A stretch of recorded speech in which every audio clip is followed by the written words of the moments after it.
Hola amigos de YouTube, mi nombre es Nelson, soy estudiante de la carrera de Ingeniería Telemática de la Universidad Técnica Estatal de Quevedo y hoy les voy a hablar acerca de la ley de Gauss.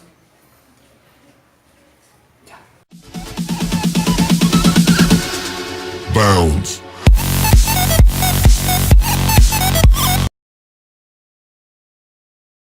La ley de Gauss se divide en 4 subtemas, que son flujo eléctrico, teorema de Gauss, aplicación de la ley de Gauss a varias distribuciones de carga y conductores de equilibrio electrostático. Bueno, el flujo eléctrico se ocupa de las líneas de campo eléctrico con un enfoque más cuantitativo a un campo que es uniforme tanto a la magnitud como a la dirección. La ley de Gauss se deriva del concepto del flujo de campo eléctrico. El flujo de campo eléctrico a través de cualquier superficie cerrada es igual a la carga contenida dentro de la superficie dividida sobre la constante x lux y 0, que es la permitividad del vacío. La ley de Gauss es una de las 4 ecuaciones de Maxwell que está relacionada con el teorema de Gauss y fue formulada por Carl Friedrich en el año 1835 y fue publicada en el año 1867.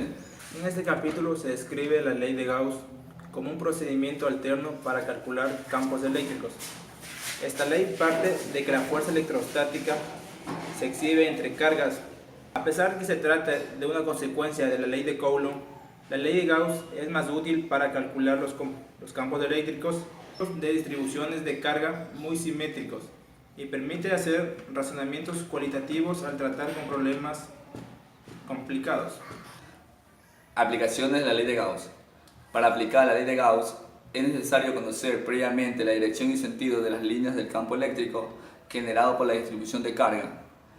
La elección de la superficie gaussiana dependerá de cómo sean estas líneas y puede ser utilizado para obtener la ley de Coulomb, y la ley de Coulomb puede ser utilizado para obtener la ley de Gauss y puede usarse para calcular el campo eléctrico creado por distribuciones de carga de alta simetría.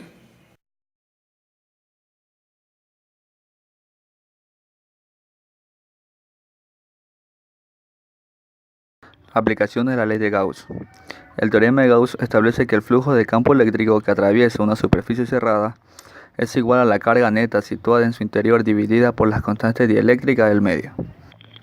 Si observamos con atención la expresión, donde puedes deducir fácilmente que el flujo eléctrico no depende de la forma de la superficie cerrada, tampoco solo de la carga que posee en su interior y de la constante dieléctrica del medio. El flujo eléctrico que circula a través de cualquier superficie cerrada no depende de la forma de dicha superficie. Aunque a la hora de calcular el campo eléctrico generado por ciertas superficies cargadas, es posible hacer el uso de la ley de Coulomb.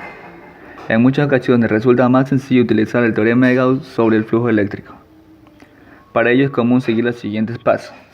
Primero, se escoge una superficie cerrada perpendicular al campo eléctrico y cuya área sea conocida para nosotros. Esta superficie recibe el nombre de superficie gaussiana y deberá envolver a la superficie que genera el campo. 2. Se aplica la expresión general del flujo eléctrico para cualquier tipo de superficie. 3. El valor obtenido en el punto anterior se iguala a la expresión del teorema de Gauss y nos queda la integral encerrada del campo eléctrico es igual a la carga por la constante del vacío. En concreto, puedes estudiar la aplicación de esta estrategia en los siguientes casos. El campo creado por una esfera uniformemente cargada, el campo creado por una lámina plana uniformemente cargada y el campo creado por un hilo cargado uniformemente. El campo creado por una esfera uniformemente cargada. El campo eléctrico generado por una esfera cargada uniformemente en puntos exteriores o de su superficie se obtiene por medio de la siguiente expresión, donde la E mayúscula es la intensidad del campo eléctrico situado a una distancia r de la esfera. La Q mayúscula es la carga total de la esfera. La constante es la permitividad del medio en la que se encuentra la esfera. R minúscula es la distancia desde el centro de la esfera hacia el punto en el que se calcula el campo. UR es el vector unitario que va desde el centro de la esfera hasta el punto en el que se calcula el campo. Demostración. Para determinar el valor de la intensidad del campo eléctrico a cada punto R próximo a nuestra esfera, utilizaremos el teorema de Gauss y la definición de flujo eléctrico sobre una superficie cerrada. Pero previamente haremos unas consideraciones previas. Al encontrarse en equilibrio electrostático, ubica su exceso de carga en la superficie. La presencia de dicha carga crea un campo eléctrico en su exterior de tal forma que a cualquier distancia r se crea una esfera virtual en cuya superficie el campo eléctrico es el mismo. En la figura 2, en esencia, toda la carga de la esfera se puede ver como la unión de parejas de cargas simétricas, una y otra situadas al lado opuesto de la esfera, de tal forma que en cada punto P de la esfera virtual, las componentes del campo eléctrico perpendiculares al radio de todas las parejas de carga se anulan, haciendo que el campo eléctrico resultante esté formado únicamente por los componentes que siguen la dirección del radio. Por esta razón, en cada punto de la esfera se cumple que el vector del campo eléctrico sigue la dirección del radio y adicionalmente es paralelo al vector de superficie en dicho punto. El campo creado por una lámina plana uniformemente cargada. El campo eléctrico generado por una lámina cargada uniformemente en un punto cuya distancia sea despreciable con respecto a su tamaño se obtiene por medio de la siguiente expresión, donde E mayúscula es la intensidad del campo eléctrico en un punto muy próximo a la lámina, que es igual a la densidad superficial de carga de la lámina, multiplicado por la permitividad del medio en que se encuentra la lámina. No debemos olvidar que la expresión solo es válida cuando evaluamos el campo generado por una lámina de dimensiones infinitas o simplemente en un punto cuya distancia a la lámina sea despreciable con respecto a su dimensión. Para determinar el valor de la intensidad del campo eléctrico en cada punto próximo a nuestras láminas, utilizaremos el teorema de Gauss y la definición del flujo eléctrico.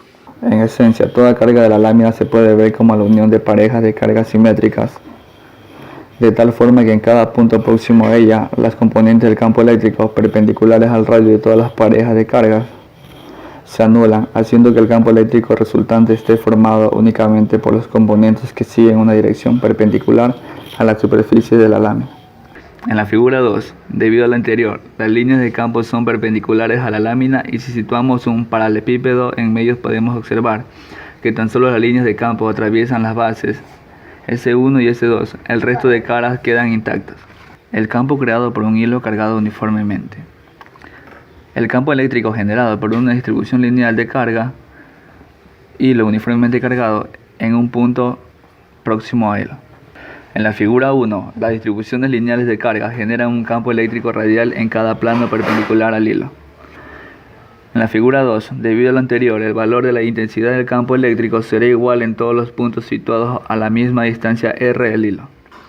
Esto provoca que se cree una especie de cilindro de radio r en la que cada punto de la superficie situado a dicha distancia r posee la misma intensidad.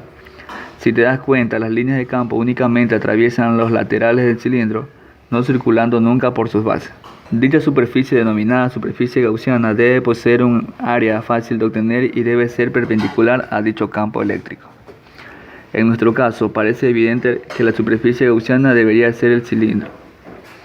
Aquí tendremos en cuenta que el flujo total que atraviesa el cilindro es la suma de los flujos que atraviesan todas sus caras. Sin embargo, dado que las líneas de campo solo atraviesan los laterales, el flujo eléctrico por las bases es nulo. Desde el hilo al punto donde se evalúa el campo eléctrico, si el exceso de carga del hilo es positiva.